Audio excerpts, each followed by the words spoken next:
오늘 본문 말씀은 창세기 11장 1절입니다.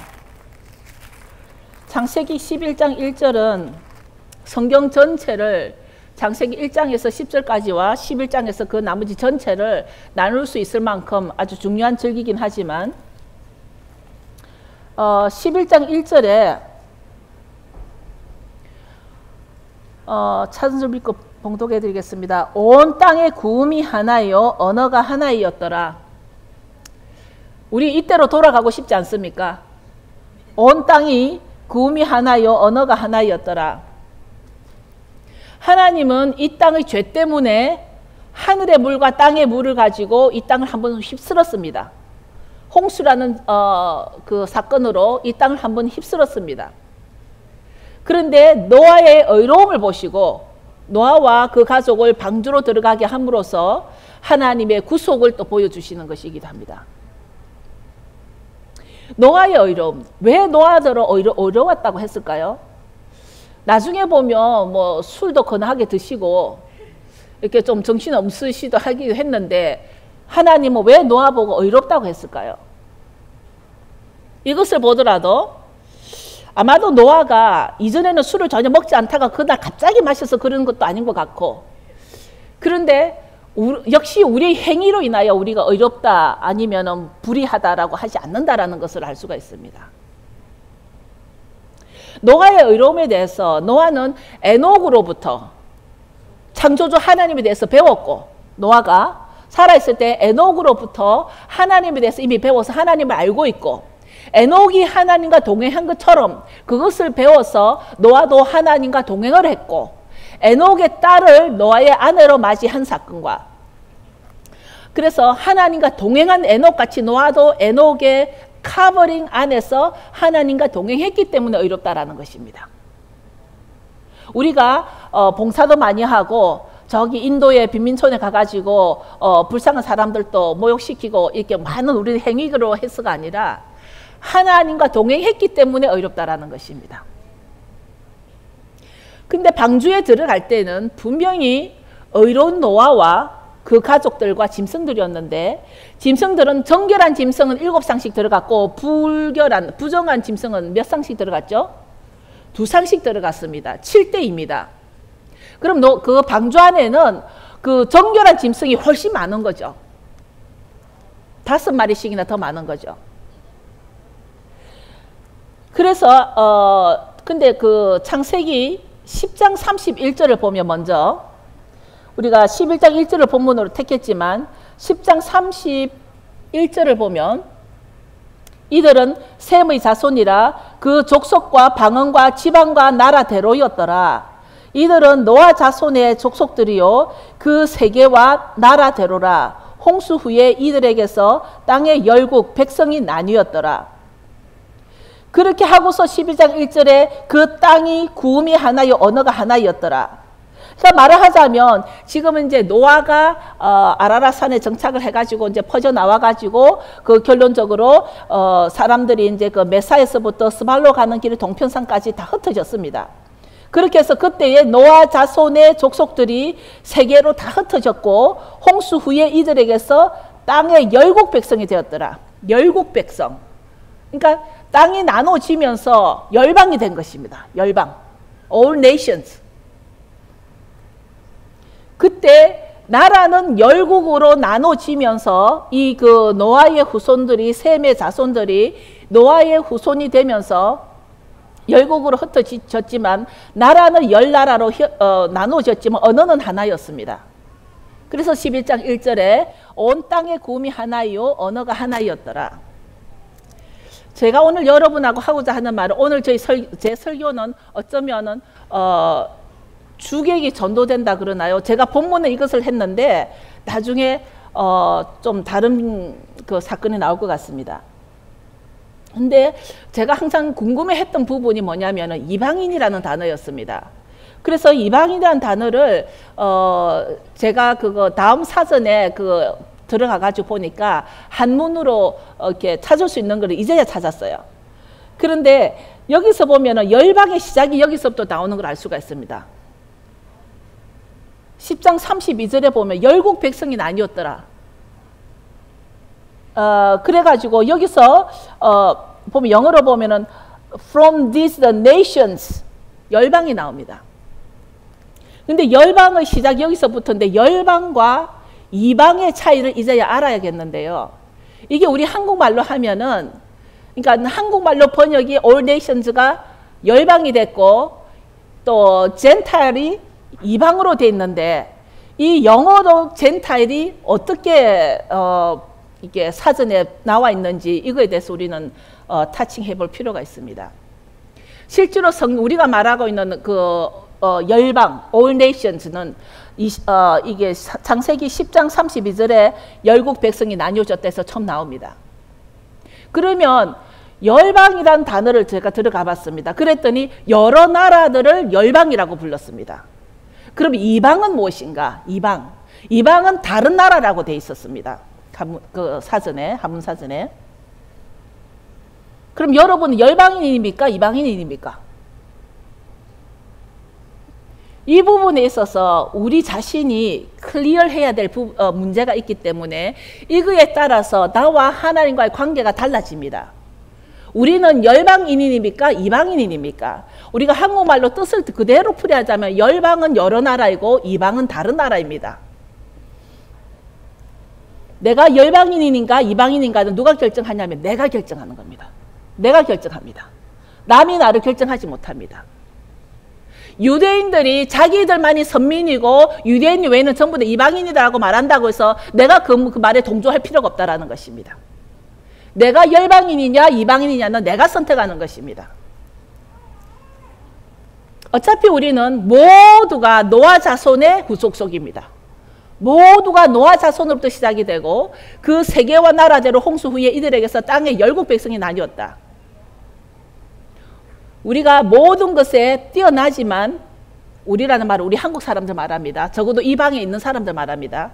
모든 것에 뛰어나지만 언어 때문에 불이익을 당하고 있는 이 땅의 교포들은 아마도 언어가 하나이었더라 이때로 돌아가고 싶을 것입니다. 언어가 하나이었더라 이때로 돌아간다라면 아마 우리 한국 백성 전 세계 대단할 겁니다. 11장 4절에 보면 그런데 그 전에 이 그 언어가 하나이었을 때 시나이 평지가 나옵니다.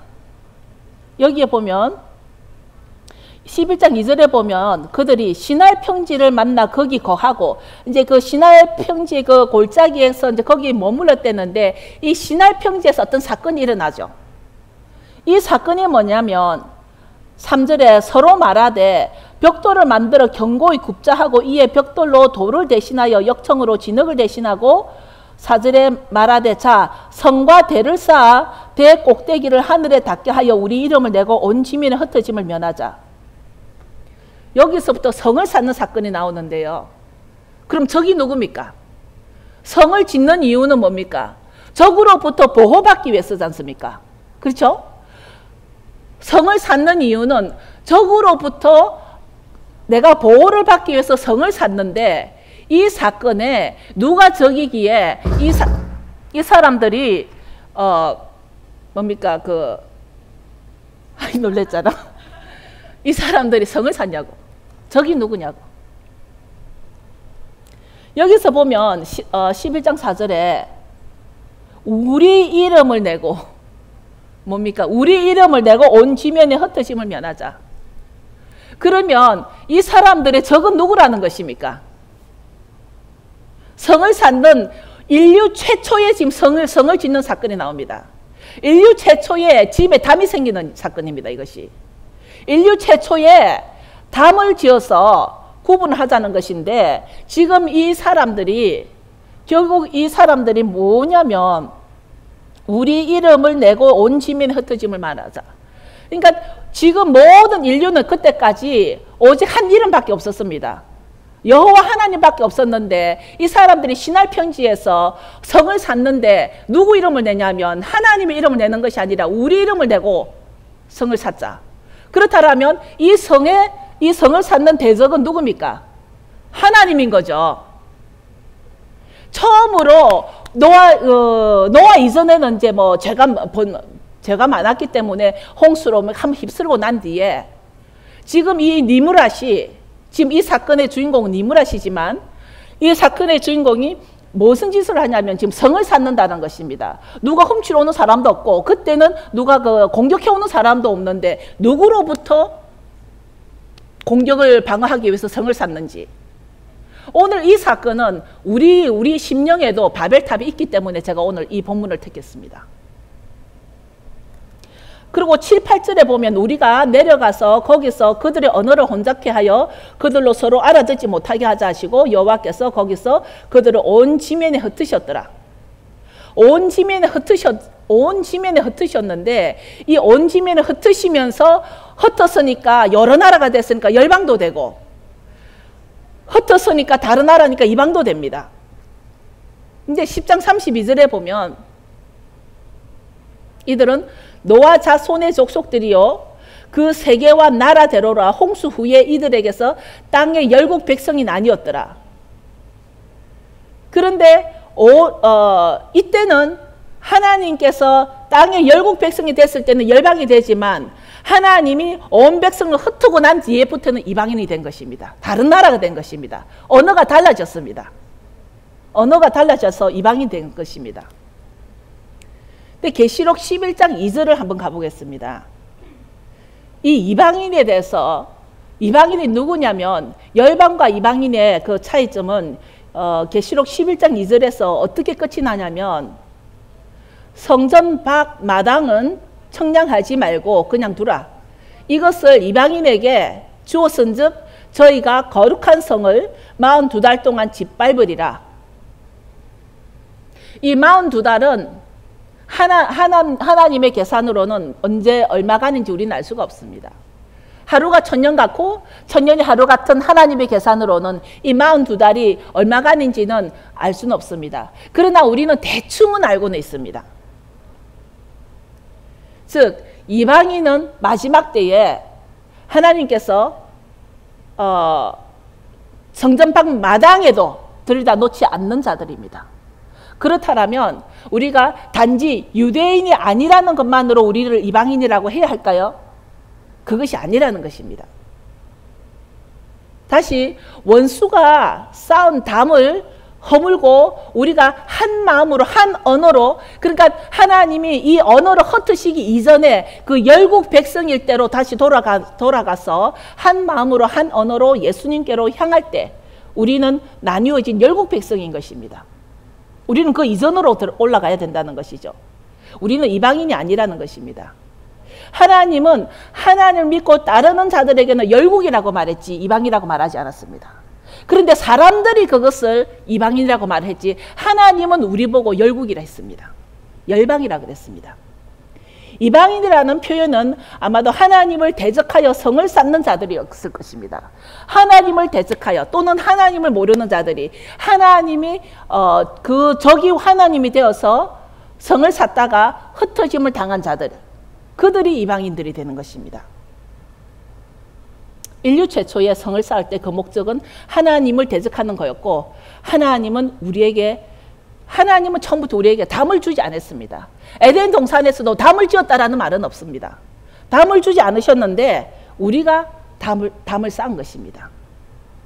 그래서 이 성을 바벨탑이라고 부르고 북한에서는 태양절이라는 어떤 우상을 섬기면서 지금도 바벨탑을 쌓고 있는 것입니다. 이슬람에서도 바벨탑을 쌓고 있는 것입니다. 지금 바티칸도 바벨탑을 쌓고 있는 것입니다. 각 나라들마다 지금 개발된 무기들을 가지고 그 첨단의 무기들을 가지고 자랑하고 있으면서 그 무기들을 가지고 성과 대를 지으면서 그 무기들로 탑을 쌓고 있습니다. 때가 되면 하나님은 오늘의 무기들의 바벨탑을 흩어버리실 것입니다.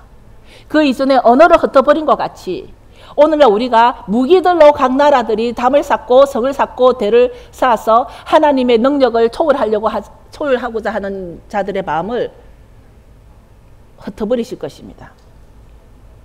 우리는 몇 번을 눈으로 지금 이 세대에 우리는 눈으로 확인한 것이 있습니다. 자연재해 앞에서는 어떠한 초강력 무기도 버틸 수 없는 것을 우리는 보았습니다.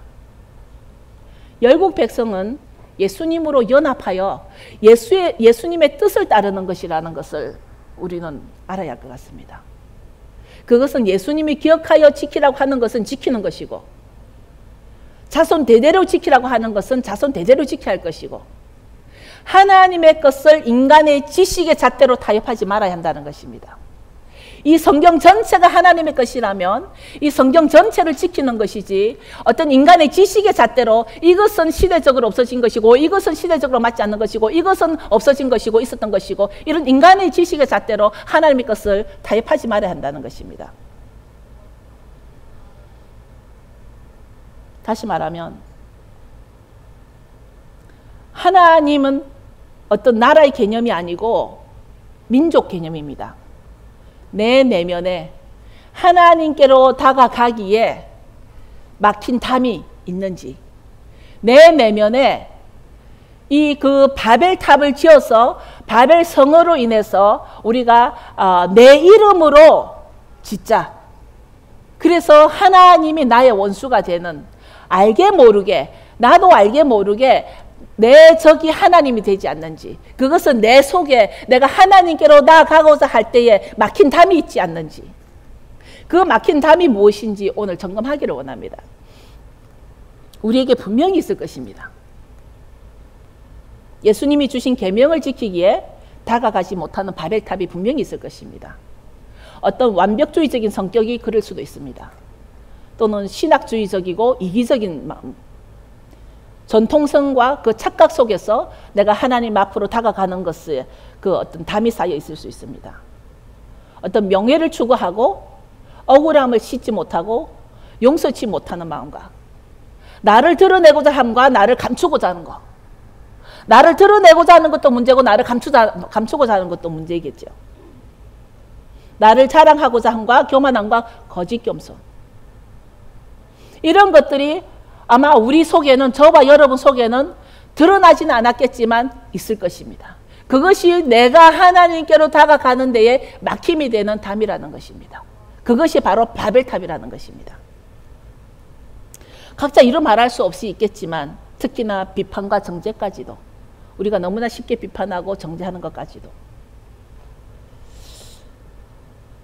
저는 목사가 되고 나서 9년 전에 목사가 되었지만, 목사가 되고 나서 제가 한 가지 마음에 이렇게 결심한 것은, 목사로서 교인들을 컨트롤하지 않으려고 노력을 합니다. 여러분도 아시겠지만 저는 목사로서 여러분들을 어떤 것도 컨트롤하려고 하지 않는 것입니다. 근데 은근히 자기들 가지고 있는 것으로 너무 컨트롤 안 하니까 목사를 무언의 협박을 하는 사람도 있을 수도 있고, 각자 자기의 아성을 쌓기를 원하는 그런 교인들을 볼 수도 있습니다. 하나님 보시기에 그것 또한 마음의 바벨탑이 될 것입니다. 오늘 우리 바벨탑을 없애도록, 우리는 분명히 이 바벨탑이 없어야 내가 하나님 앞으로 다가갈 수가 있기 때문에 이 바벨탑을 없애도록 성령께서 불과 바람으로 우리에게 역사하시기를 원합니다. 이 시간 예배 가운데, 이 말씀 가운데 내 속에 있는 이 바벨탑을 없애야 되기 때문에, 내 속에 막힌 담을 없애야 되기 때문에, 이것은 내 힘으로 내 능력으로 되는 것이 아니라 오직 성령께서 내 마음을 타칭해서 성령의 불과 바람으로 우리를 만지셔서 이 바벨탑을 없애게 하는 것입니다. 저는 오늘 아침에 굉장히 마음에 자책하는 마음을 많이 가졌습니다. 오늘이 1944년 4월 21일 주기철 목사님께서 순교하신 날이라 그럽니다. 주기철 목사님께서 그 교도소 안에서 순교하셨는데, 저는 가끔 오늘날 일어나고 있는 순교 가운데는 조금 부끄러운 순교도 보았습니다만, 주기철 목사님의 순교는 정말 한 점 부끄러움이 없는 순교다. 그러면서 이것을 여러분과 나누기 위해서 정말 우리나라의 이 순교다운 순교의 피를 흘리신 주기철 목사님에 대해서는 우리가 그분이 돌아가신 날 정말 그분을 한 번은 생각을 해봐야 되겠다는 마음으로 조금 준비를 하면서, 준비하는 과정에 제 신앙이 너무 부끄러웠습니다. 제 믿음이 너무나 부끄러워서 오늘 여러분과 나누기를 원하면서, 그래서 오늘은 사실은 처음에 시작을 할 때는 정말 내 속에 있는 그 바벨탑에 대해서 나누고자 했지만, 이 모든 것이 합쳐져서 정말 내 신앙이 어떻는지 점검하는 시간을 갖기를 원하면서, 우리나라에 아마 이런 순교의 피가 없었더라면, 오늘 대한민국에 신앙이 있었을까 할 만큼 좀 부끄러운 우리들 모습입니다. 주기철 목사님의 마지막 설교를 여러분과 나누기를 원하는데요. 요한복음 11장 16절을 주기철 목사님께서 마지막으로 설교를 하시면서 우리도 예수를 따라 죽으러 가자, 그 말씀이 있습니다. 요한복음 11장 16절에. 그래서 이 주기철 목사님이 일사각오라는 말씀을 쓰셨는데요. 예수를 따라 죽을 각오, 예수를 따라 살기도 하고 예수를 따라 죽기도 하고 남을 위해 죽기도 하고 살기도 하고 일사각오, 부활 진리를 위해서 일사각오. 이것이 주기철 목사님의 마지막 설교였답니다. 그런데 이 세상 모든 설교의 목적은 이것일 것 같습니다. 모든 설교의 목적은 하나님은 우리가 이렇게 살기를 원하십니다. 그래서 이렇게 살기 위해서 어떤 각오를 하시겠습니까? 이런 각오를 위해서 우리가 설교의 목적이 되어야 할 것 같습니다. 하나님 우리에게 이렇게 했습니다. 그렇기 때문에 우리는 이렇게 하기 위해서 하나님을 위해 어떤 각오를 하며 살겠습니까? 이것이 우리 모든 설교의 목적이 되어야 할 것 같습니다. 그리고 티칭이 필요한 것은 하나님은 우리에게 이렇게 하셨습니다. 이렇게 때문에 그 티칭이 들어가는 것 같습니다. 그렇다면 저에게도 주를 위해 어떤 각오를 했는가? 그 각오가 너무 약한 거예요. 저에게도 주를 향한 각오가 너무나 약하고, 그렇다면 여러분은 오늘 이렇게 예배를 드리는데 여러분은 정말 주를 위한 각오가 어떤 각오를 가지고 있나요? 그 부분에 있어서 정말 주기철 목사님께서 순교하신 이날을 헛되지 않게 하기 위해서는 그 후손인 우리들이 나는 어떤 각오하고 사는가? 나는 주를 위해 어떤 각오를 하고 사는가? 이것이 정말 필요할 것 같습니다. 교회라는 특별한 장소에 오셔서 몇 시간 지내다가 또 동일한 일상으로 돌아가고 한 주가 지나면 다시 모여서 또 동일한 예배를 드리고, 어떤 각오를 우리가 하고 있을까요? 그런 예배는 하나님과 어떤 관계가 되겠습니까? 시나이 평야에 그 바벨탑을 흩어버리듯이 저와 여러분도 흩어버려질 수 있습니다.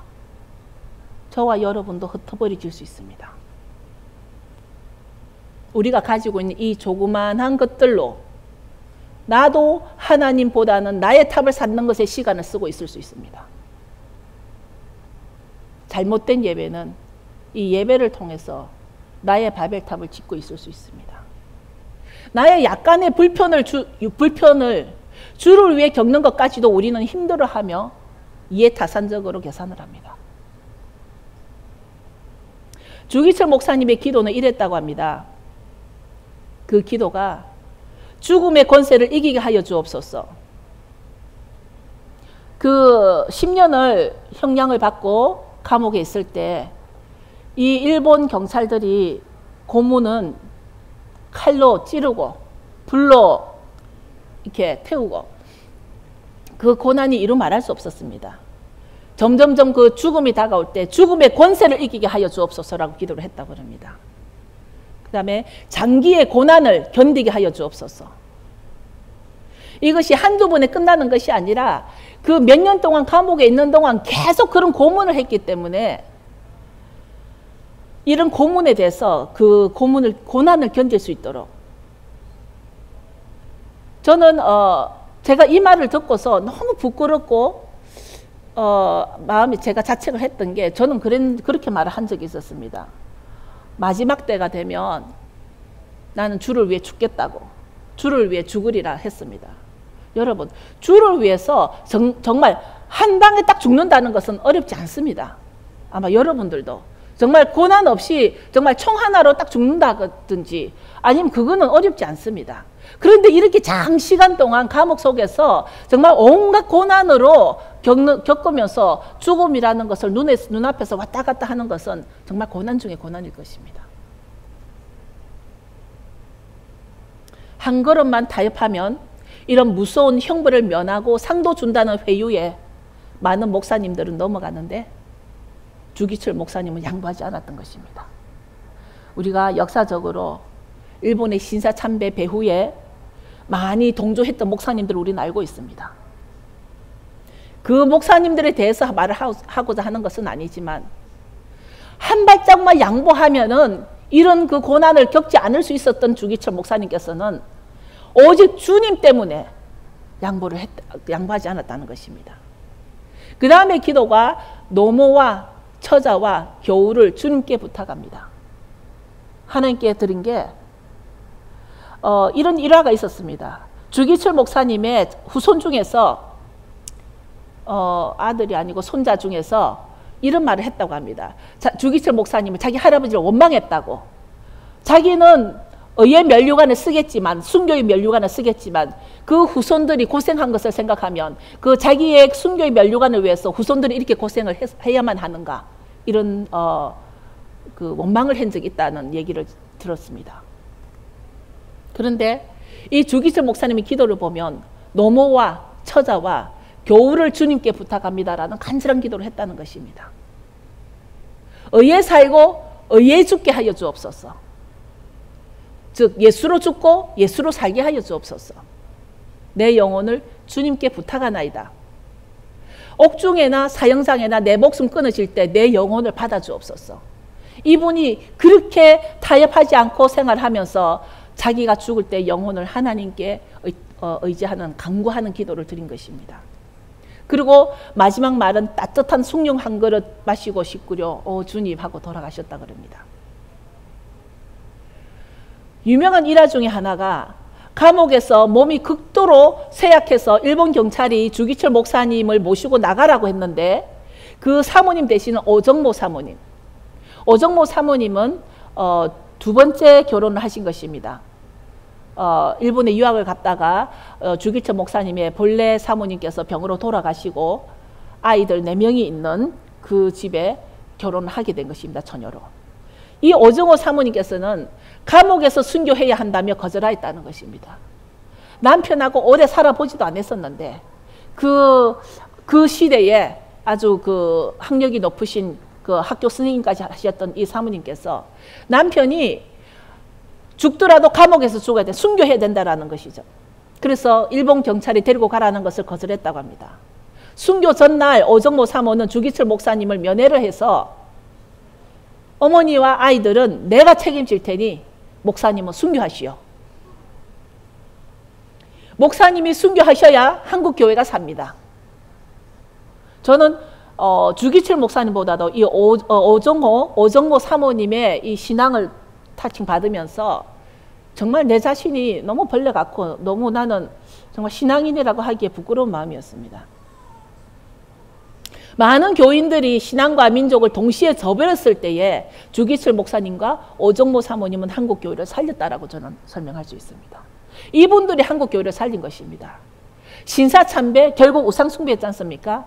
많은 그 평양 노회에서 오히려 일본 경찰이 주기철 목사님의 목사직을 박탈한 것이 아니라 장로교 대한이 아니고 그때 조선이었죠. 조선예수교 장로회 평양 노회에서 주기철 목사님의 목사직을 파직했습니다. 파면했습니다.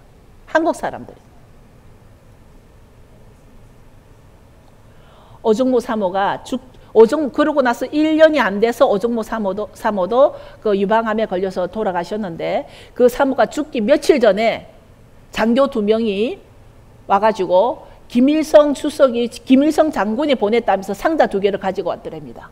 그 한 상자에는 엄청난 많은 지폐가 들어있었고 한 상자에는 모든 논밭 문서들이 들어있었다고 그럽니다.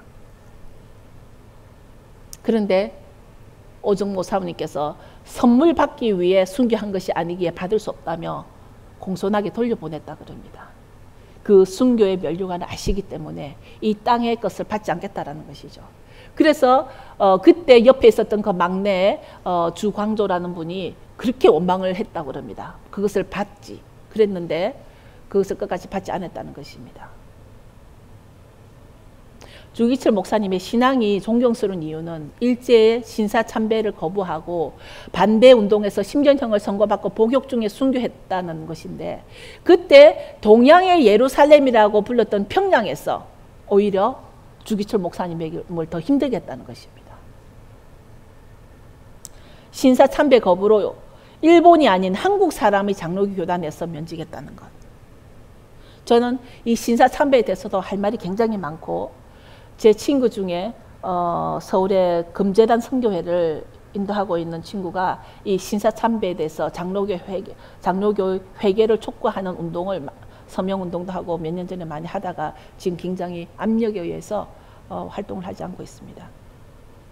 이 주기철 목사님은 창원에서 태어나셨고 부산 초량교회에서 목회를 하시다가 또 마산 문장교회에서 목회를 하시다가 평양의 조만식 장로님으로부터 평양의 산정현 교회, 그 유명한 산정현 교회에 초빙되어서 목회를 하다가 신사참배 거절로 고문과 옥살이를 하다가 오늘 이날 돌아가신 것입니다. 주기철 목사님의 순교를 제가 준비하면서 나는 너무 세상이 물들은 믿는 사람이라고 하면서 너무 세상이 물들은 내 모습을 보면서 우리가 크리스찬이라고 부르든 믿는 사람이라고 부르든 메시아닉이라고 부르든 장로교인이라고 부르든 우리가 주 예수를 나의 주로 믿고 따르는 자로서 나도 과연 주를 위하여 목숨을 버릴 수 있는지, 그 목숨을 버린다라는 것에 조심해야 될 부분은 이렇게 오랜 시간 동안 온갖 고문을 당할 때는 목숨을 버리고 싶어도 버리지 못하는 이런 고통을 생각하셔야 할 것입니다. 오랜 시간의 고통을 참을 수 있는 인내가 있는지, 정말 연약한 내 신앙을 보면서 여러분 신앙은 어떤가요? 여러분과 저는 우리는 무엇으로 자랑할 수 있겠습니까? 저는 주기철 목사님 집안에서는 아마 이 주기철 목사님 순교를 참 자랑할 만하다.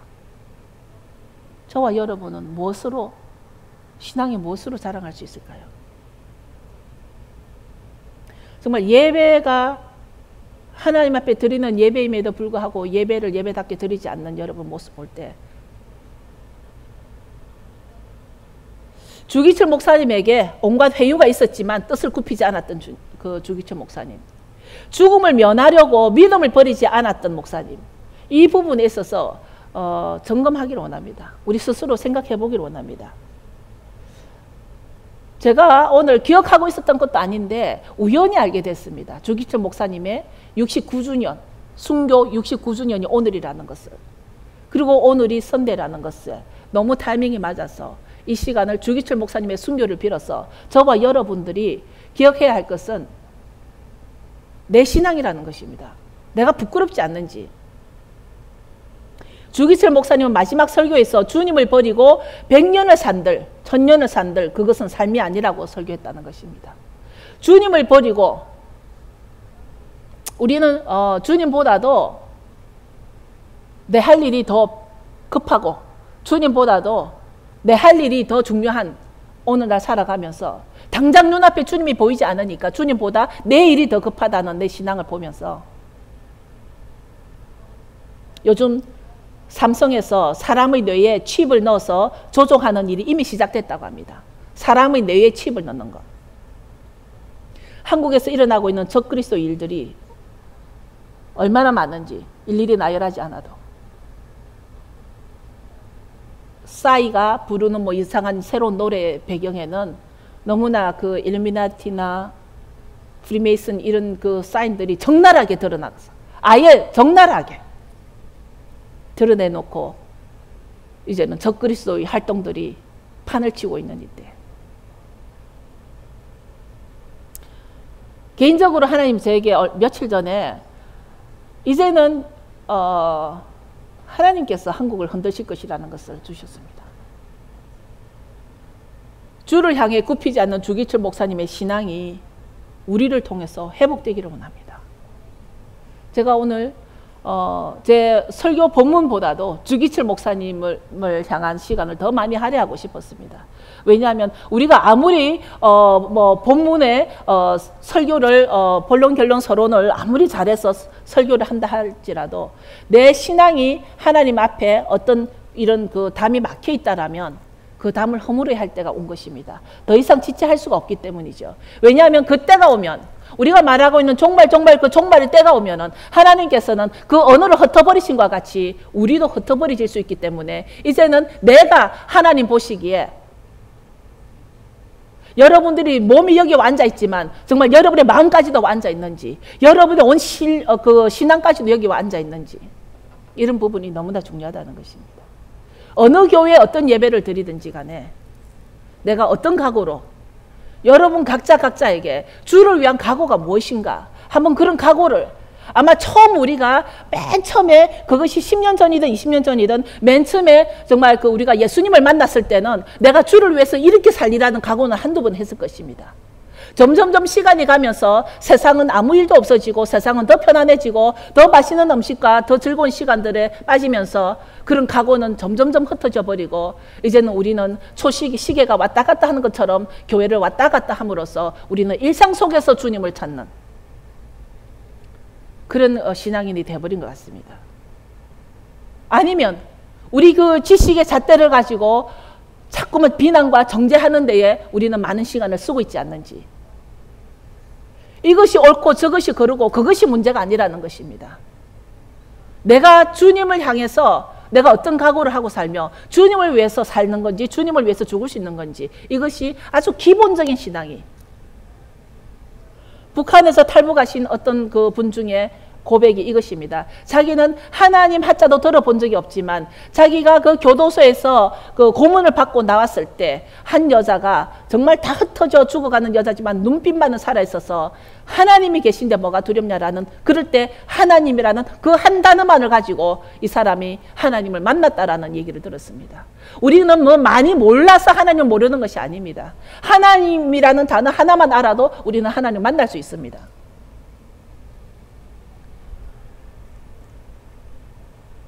이럴 때 우리는 아무리 내가 쌓아가 내가 가지고 있는 조그마한 돈, 내가 가지고 있는 조그만 학력, 내가 가지고 있는 가족, 내가 가지고 있는 뭐 직장, 하나님이 흩어버리시면 흩어버리십니다. 내 생명까지도 하나님이 흩어버리시면 흩어버리십니다.